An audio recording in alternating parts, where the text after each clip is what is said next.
Hola, soy la doctora Mariana Marín Ibarra, responsable del área académica y de investigación de la DIGE de la Benemérita Universidad Autónoma de Puebla. Bienvenidas, bienvenidos, bienvenides. En este programa platicaremos de la niña y la mujer en la ciencia. En la UAP trabajamos por una universidad libre de violencia y discriminación. Iniciamos debates desde la academia.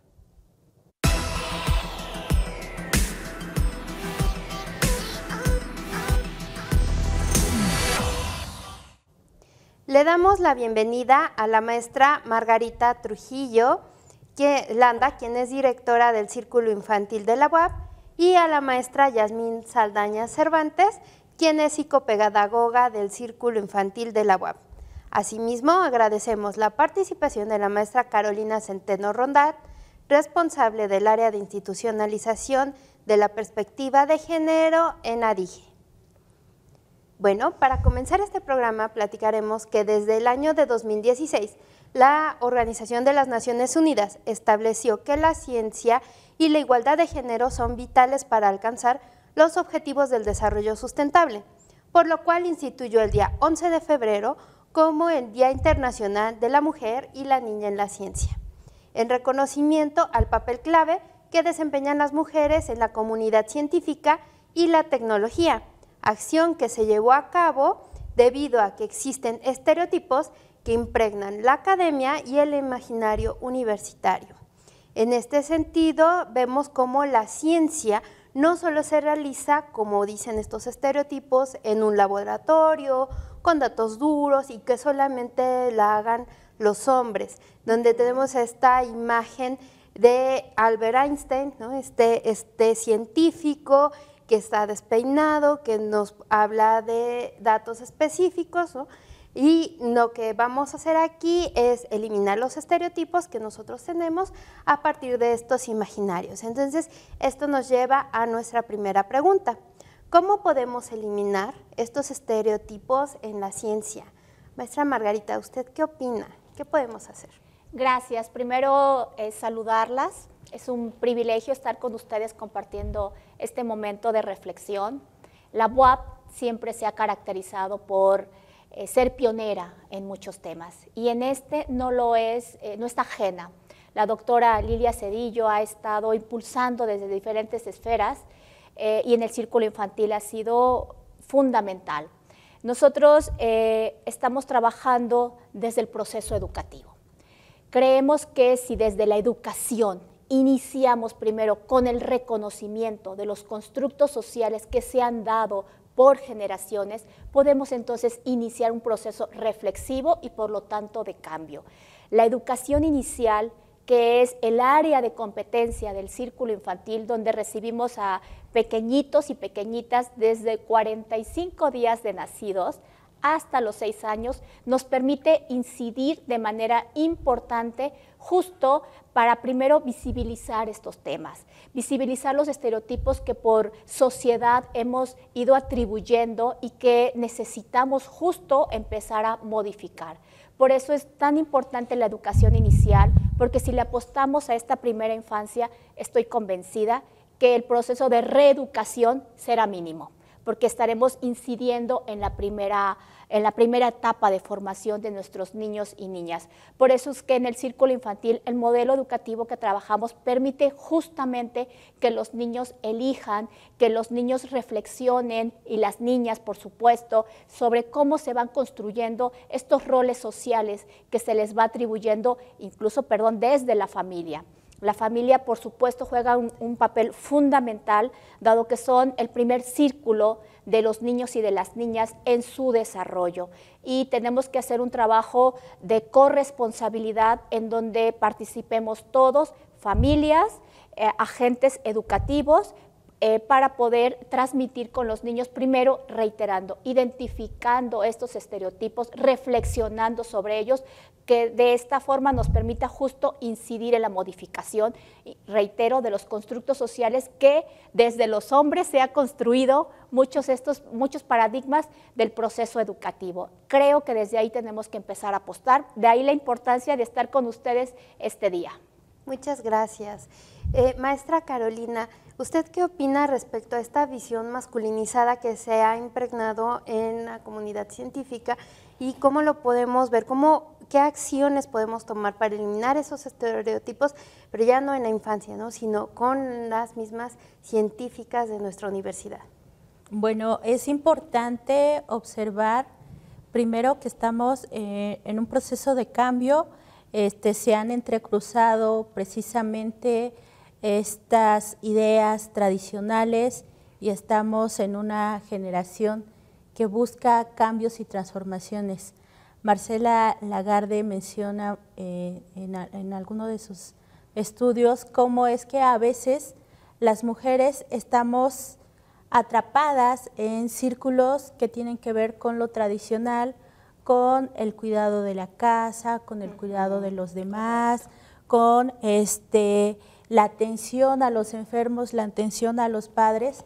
Y si nos ponemos en este momento histórico, pues nos damos cuenta que ya no es únicamente fácil, ya no es sencillo solo ubicarnos en ese papel, sino que hay que transformarnos, ya no hay que exigir a las mujeres este cuidado, estas dobles jornadas, sino vamos a buscar que toda la sociedad se incorpore en el reconocimiento de los cuidados. Hombres y mujeres deben atender los cuidados de chiquitos, chiquitas, pero también hombres y mujeres deben atender al crecimiento personal.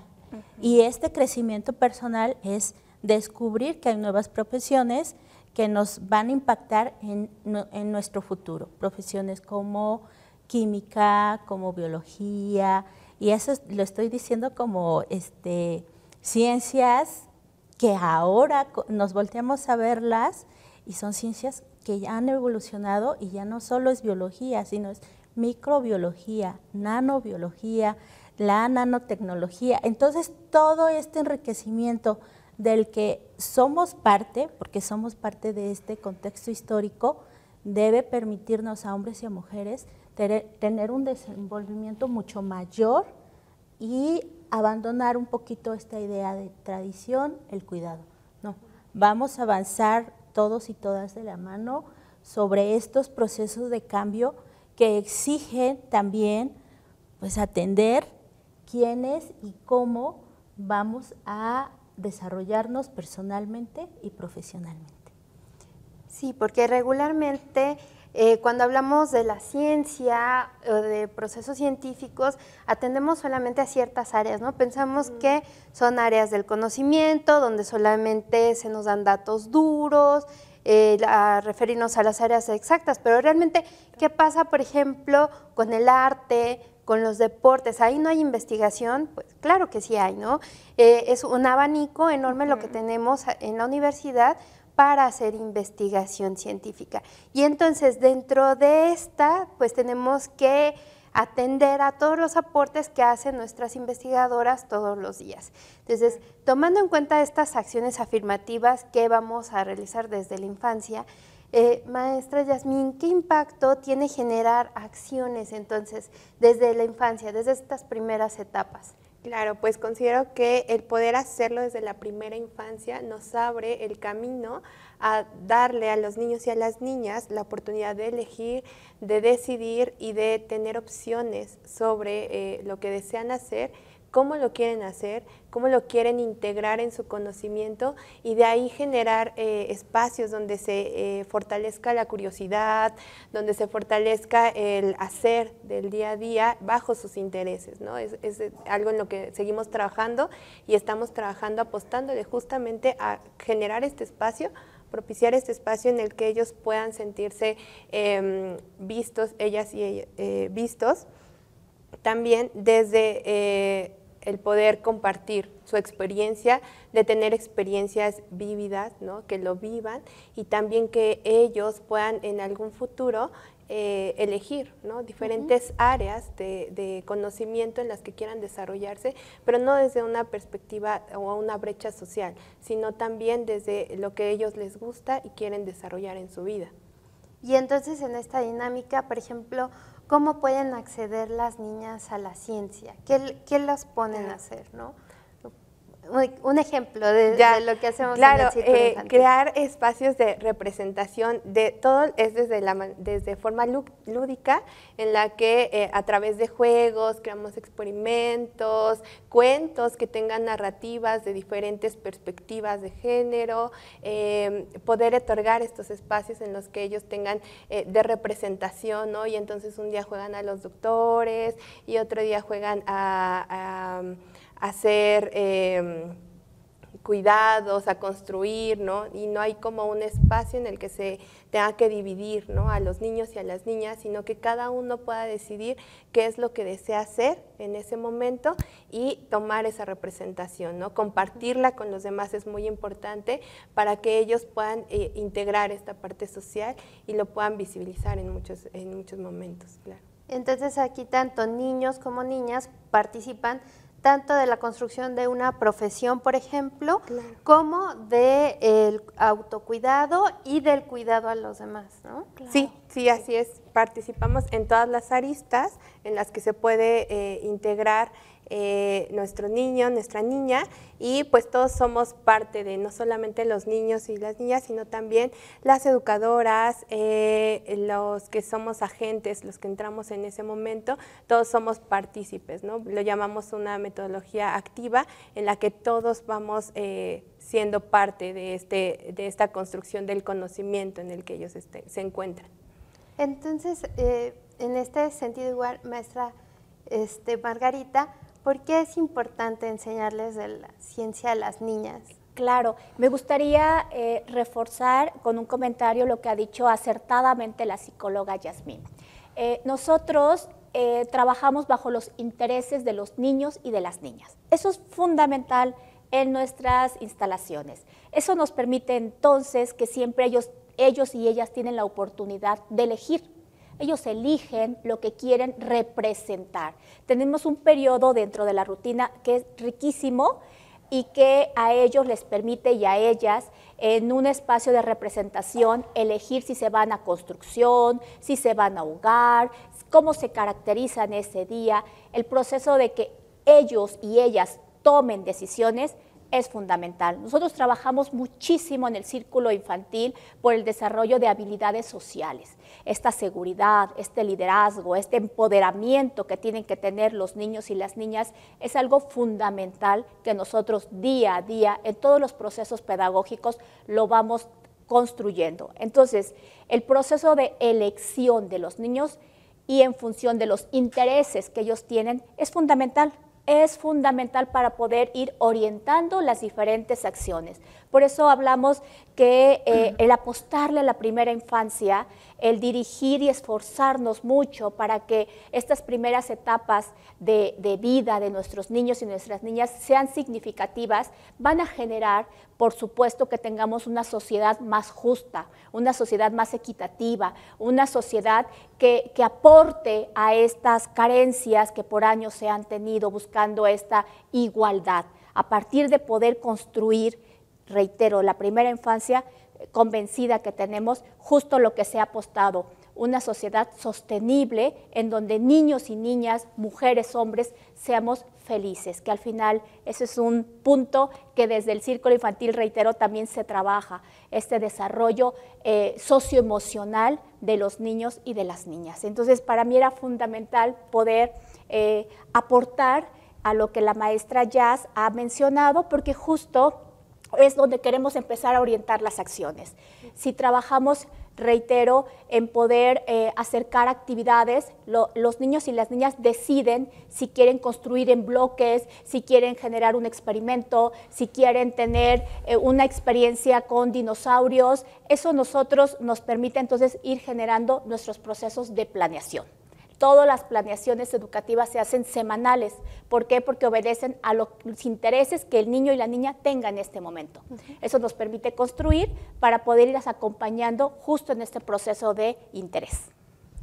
Y justamente este proceso se puede realizar a través de esta metodología que ustedes llevan de HighScope, donde un elemento importante es donde niños y niñas empiezan por la planeación, tengo entendido, ¿no? Sí. Y después toman ya más la iniciativa Correcto. para poder pasar, por ejemplo, a las áreas o hacer reconocimiento o promover otras, hacer propuestas, ¿no? De lo que quieren Sí. hacer, y el chiste es escucharles. Justo, doctora Mariana, has dado los elementos claves. El planear, el niño no solamente decide que va a tomar el área de construcción, planea qué va a hacer en el área de construcción, ejecuta en el área de construcción, después se hace un recuento de las actividades en un proceso reflexivo, es qué aprendí en el área de construcción. Por eso el desarrollo de habilidades cognitivas y sociales para nosotros son fundamentales, porque eso nos asegura que el niño va y la niña desarrollando las competencias propias de esta etapa y que convencidas estamos que la etapa subsecuente pues será de éxito para ellos y ellas una vez que se incorporen a la primaria. Las bases están sentadas, de ahí también el trabajo con las familias, porque hay todo todos los que estamos alrededor de los niños y de las niñas tenemos una responsabilidad, y contribuir de manera asertiva en la crianza es fundamental. Sí, y en este sentido platicábamos hace un rato sobre, fuera de cámara, claro, sobre la importancia que tuvo la pandemia de COVID-19 para en todo nuestro contexto social, cultural, económico, etcétera, y que influyó de manera tajante pues en el desarrollo de las niñas, los niños y de las mujeres y hombres adultos, ¿no? Había personas que me decían, es que hacía mucho tiempo que, por ejemplo, yo no sentía miedo y una incertidumbre de qué iba a pasar. Y si así estábamos los mayores, también los niños y las niñas, ¿no? Entonces, en este sentido, ¿cómo creen ustedes que afectó la pandemia de COVID-19 a las niñas y los niños? ¿Qué experiencias han visto actualmente? Bueno, adelante, Jazz. Claro, pues principalmente sobre la limitación, ¿no?, de espacios sociales y en los que ellos pudieran desarrollarse, ¿no? Entonces, uno de los principales retos a los que nos enfrentamos al regreso presencial fue justamente poder acrecentar estas experiencias, tanto sociales como de áreas de conocimiento del lenguaje, en las que sí hemos notado en general un desfase en el desarrollo al no tener estas interacciones sociales, al verse envueltos en diferentes situaciones, ¿no?, globales, sociales, y que fueron impactados, ¿no?, porque también ellos lo vivieron de forma socioemocional muy distinta, y también la han resentido, ¿no? Entonces, una de estas propuestas que hemos tenido ha sido pues justo acompañar estos procesos en los que regresan nuestros niños y nuestras niñas, y poder darles este acompañamiento social, este acompañamiento emocional, y también generar estrategias que puedan seguir acompañando todo este proceso a través de del modelo principalmente que llevamos en el círculo infantil, y pues poder un poco compensar este desfase que es real que ha habido en las áreas de desarrollo.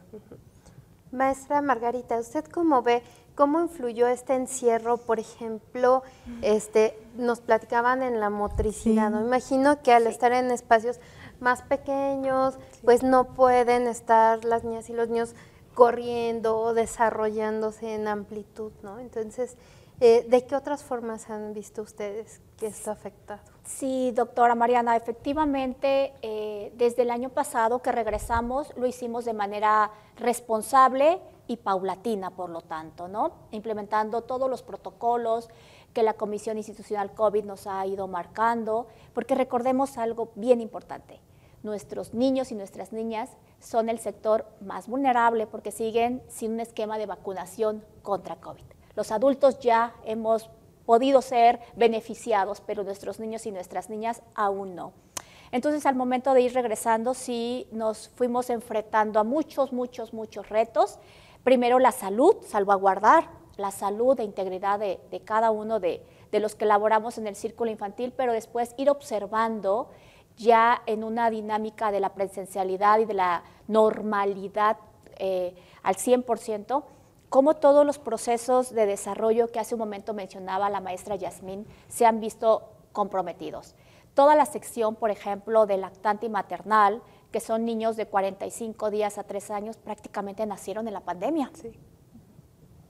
Nacieron totalmente en la pandemia, en espacios en el que había una diferencia en cuanto a los cuidados radical. Tenemos personas que tenían que seguir trabajando porque eran del sector de la salud, por ejemplo, mamás, y ahí lo vivimos muy de cerca, mamás del hospital universitario que tenían que tener sus jornadas porque era el principal sector al cual estaba resistiendo y ayudando y luchando en estos años complicados para toda la sociedad y para nuestra institución. Y entonces, al no tener este acompañamiento de los tutores en casa para llevar a cabo actividades con los niños, porque nosotros no paramos, tuvimos actividades en línea, por supuesto, pero dependíamos mucho de las familias que llevaran a cabo las actividades que les proponíamos. Un pequeñito de 2 años, pues no iba a poder, obviamente, seguir una instrucción que nosotros les estábamos generando. De ahí la importancia de trabajar con las familias. Y por supuesto que nosotros ahora que estamos ya con total presencialidad, observamos que la parte de motricidad, la parte de lenguaje, han sido 2 factores fundamentales en las cuales les estamos apostando en el trabajo. Y por supuesto, el desarrollo de habilidades socioemocionales. Es increíble porque se desarrollaron los niños y las niñas en espacios cerrados, limitados, porque la pandemia lo exigía, por supuesto, y lo obligaba, ¿no? Entonces ellos solo convivían con papá, con mamá y tal vez con algún hermano. Entonces eso limitaba mucho la parte social. Muchísimo, muchísimo. Entonces vemos niños con poca tolerancia a la frustración, niños y niñas que se irritan con facilidad, niños y niñas que no tenían establecido rutinas de trabajo, todo estaba como distorsionado, obviamente, porque, reitero, las condiciones del ambiente eran tan diferentes para todos. Papás, mamás, que trabajaban en la docencia, porque esa es otra característica del círculo. Tenemos un universo de familias, entonces cada niño y niña tenían más o menos recursos en casa, y eso hacía que se viera más evidente esa brecha. Entonces, por supuesto que ha afectado muchísimo, por supuesto que estamos trabajando en ello, porque no es el único sector, creo que a todos los niveles, pero sí estamos muchísimo trabajando en pequeños y pequeñas que tengan más habilidades sociales, que eso creo que ha sido muy marcado y que necesitamos trabajar. Muy bien. Entonces, bueno, no nada más esta pandemia ha afectado a los pequeños y las pequeñas, ¿no? Sino que también al sector académico, a la investigación, ha sido ampliamente afectada porque al estar las familias en estos pequeños espacios, pues las investigadoras, por ejemplo, se tuvieron que recluir, ¿no? Y al momento de recluirse también esto limitó sus investigaciones porque había que dar una serie de condiciones para que sus hijos e hijas estudiaran o para estar atendiendo a personas de tercera edad, con discapacidad. Entonces, las labores de cuidados del hogar se duplicaron o triplicaron, ¿no? Y eso hizo que mientras algunos investigadores varones desarrollaran grandes investigaciones o se dedicaran a publicar más, las investigadoras se fueron quedando rezagadas, ¿no? Entonces, ¿qué otra cosa podemos ver en esta percepción de la investigación con perspectiva de género, maestra Carolina? ¿De qué manera también influenció esta pandemia a la hora de hacer investigación en las científicas?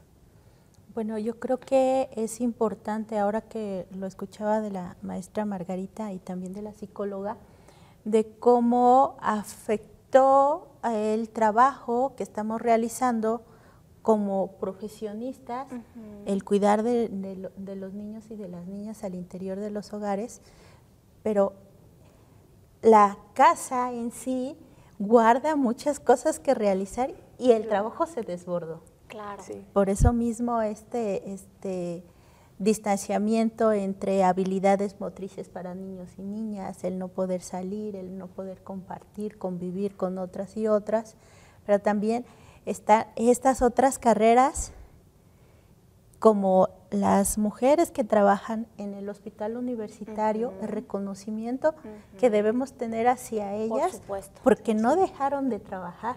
Claro. Precisamente en este proceso, ellas se vieron envueltas en otra realidad que no estamos, que deberíamos estar visibilizando, y me parece importante esa otra parte en donde además de ser parte del hospital universitario, también son investigadoras, realizan trabajos de investigación, y en este proceso de hacer una investigación, de escribirla, hacer el ensayo y error, escribir, mandar sus publicaciones, todo este proceso, si en áreas como en sociales a las que yo pertenezco tardamos de 1 año a 2 para tener el resultado efectivo de una investigación, ¿qué es lo que pasa con las otras áreas científicas que necesitan un laboratorio, que necesitan muestras? Recuerdo exactamente la práctica, recuerdo retorno a la normalidad cuando se hicieron estos procesos escalonados, ¿no? Se permitió acceso primero a los que tenían investigaciones en laboratorios, a aquellas personas que tenían investigaciones en proceso y que tenían que revisar en qué se habían detenido, retornar y ahora volver a escribir, reajustar lo que se había realizado, y yo creo que toda esta parte sí tiene que estarse visibilizando. Correcto, porque fue un corte. Tuvimos un corte de vida, ajustamos, ahora regresamos a la normalidad, pero esta normalidad viene con retos, viene con procesos bastante que nos están exigiendo también jornadas de mayor trabajo. Y también otra parte que señalas, cómo afectaron a las académicas este proceso, bueno, entre las investigaciones, entre poder laborar oportunamente en los espacios, entre tener acceso a los laboratorios, pues ahora vamos sobre retos, ¿no? Y yo creo que uno de los más importantes y que debe ser para toda la comunidad universitaria es visibilizar que estamos trabajando sobre resarcir eso que no se hizo, y buscamos que todas las científicas, que las niñas y los niños también tengan estos espacios, y precisamente apuntalar que hay nuevas profesiones, hay nuevos ejercicios, y este procedimiento en donde vamos a ir resarciendo las brechas de género que generó pandemia, y también las brechas de género ya existentes, que tiene que ver con las carreras, ¿no? El acceso a carreras científicas como las matemáticas, las físicas, en donde empezamos a ver que ya hay mayor participación de mujeres, pues seguir apoyándoles, ¿no? Seguir apoyando, y esas otras que se abrieron por pandemia, pues ir, ¿cómo se diría? Ir acomodando, limpiando, buscando forma de estrategias para ahora sí tener todo listo para las nuevas generaciones.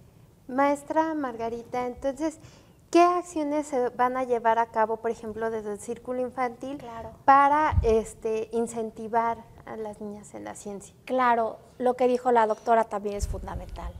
Estamos ocupados. Hay que trabajar en cómo vamos a contribuir para que esto que ya identificamos tenga un enfoque, un cambio diferente. En el Círculo Infantil estamos trabajando de manera muy intensiva en llevar a cabo un programa que le llamamos La Ciencia. Vamos a tener actividades en la próxima semana, del 13 al 17, invitando cada día a una facultad que va a generar experimentos, actividades lúdicas, todo que permita entonces que las niñas sobre todo descubran un mundo, incentivarlas, empoderarlas a que hay muchos caminos que ellas pueden elegir, por supuesto, y tendremos la visita de físico-matemáticas, de biología, de ingeniería química y de electrónica. Estas facultades estarán trabajando sus investigadoras con nuestras niñas, reitero, para empoderar a estas pequeñas y poderles mostrar todo un mundo de alternativas que ellas tienen para decidir en su vida futura. Así que estamos trabajando, por supuesto, en estas acciones para beneficio de nuestra comunidad. Sí, muchas gracias. Pues desde la DIGE también vamos a llevar a cabo acciones afirmativas para poder incentivar estos días, este marco de la mujer y la niña en la ciencia. Y así hemos llegado al final de esta entrevista en Debates desde la Academia a través de TV WAP. Agradecemos la participación de la maestra Carolina, de la maestra Margarita y la maestra Yasmín.